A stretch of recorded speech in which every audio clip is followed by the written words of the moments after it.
कराची शहरी से 18 लाख रुपए लूट कर फरार होने वाले मुलजिमान की वीडियो सामने आ गई। शहरी बैंक से नकदी रकम लेकर वापस जा रहे थे कि रास्ते में वारदात का निशाना बने।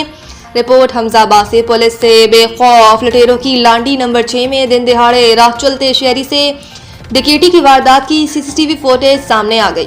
मुसल्लह मुलजिमान शहरी से 18 लाख रुपए मुसल्लह मुलजिमान शहरी से 18 लाख रुपए लूट कर फरार हो गए। तफसीलात के मुताबिक जिला कोरंगी पुलिस से बेखौफ लुटेरों की लांडी नंबर 6 में दिन दिहाड़े रात चलते शहरी से डकैती की वारदात की सीसीटीवी फुटेज सामने आ गई। फुटेज में 2 मोटरसाइकिलों पर सवार 4 मुसल्लह मुलजिमान को देखा जा सकता है। मोटरसाइकिलों पर सवार डाकुओं ने लूटने के गर्ज से शहरी को रोकने की कोशिश की।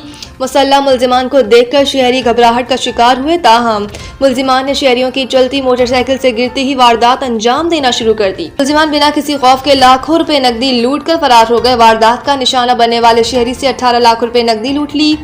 शहरी बैंक से नकदी रकम लेकर वापस जा रहे थे कि रास्ते में वारदात का निशाना बने। पुलिस ने वारदात का मुकदमा दर्ज कर लिया। सीसीटीवी फुटेज की मदद से मुलजिमान की तलाश शुरू कर दी गई है।